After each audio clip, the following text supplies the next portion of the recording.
The left-wing mainstream media in Britain continue to make themselves look like idiots. First, you had Sky News interviewing Israel's former Prime Minister Naftali Bennett a few days ago. They didn't know how to ask obvious questions, and they showed their bias against Jewish people and Israel. Now, Victoria, Derbyshire. Oh yes, get ready. Get your popcorns ready, because Victoria Derbyshire and her BBC expertise is now being exposed as she interviews Naftali Bennett again. This time, the BBC went down.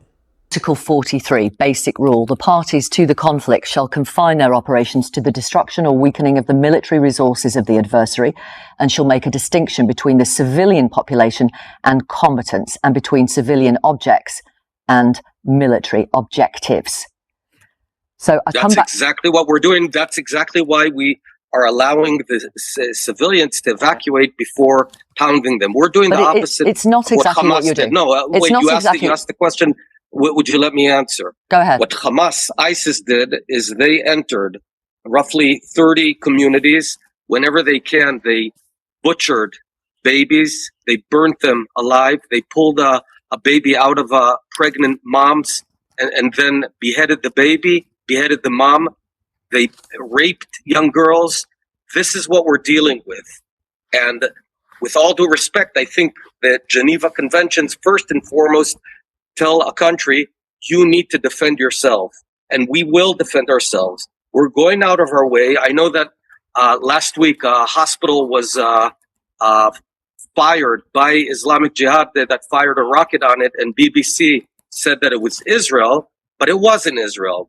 And I understand that BBC has taken a side of on the Gazan side, because all your questions are only about the Gazan civilians. That's not true. You haven't asked one question. That's not true. You haven't asked one question I began about by those children. From the very beginning of this interview, just are asking me about them. Mr. But Bennett, it seems that that is you care not true. little about our side. Oh, it is. Mr. Bennett, I began by talking about the hostages. And what I'm asking you about now is... No, I'm not talking about the hostages. I'm talking about the babies that were murdered. And you keep on caring only about one side, but that is the BBC way. But let me tell you something. We're here protecting you. We don't need your protection. And if you think there's a balance here between two equal sides, then you are lacking moral clarity. And BBC, I must say, is lacking moral clarity. What you guys did last week, shame on you.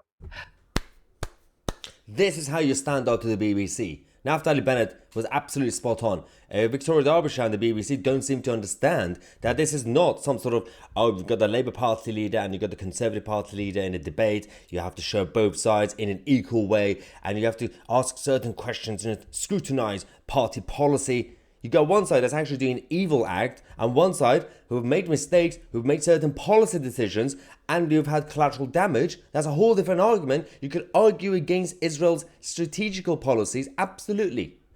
But you can't say, well, because of that, let's hold it to the same standards when it comes to ISIS or Hamas or Taliban or the Iranian regime, when they go out there and they throw the gays off the roof, or they destroy babies' lives and everything else. It's not really the same, is it? One is government policy, the other is act of evil. But clearly, the one-sided argument continues. The BBC, Sky News, the whole of the Western world, the United Nations, the anti-Jewish narrative continues in all these globalist institutions, as usual. And there's certain individuals who happen to be Jewish, but they're a part of the Western globalist establishment. They have repeatedly undermined Israel throughout the last few decades, so that they could benefit, whether they're in Hollywood or in New York, in the newspapers or wherever they are. And they claim to be Jewish. But do they actually care? Of course they don't. Anyway, let me know what you think in the comment section. I'm Tousi, and we are the media.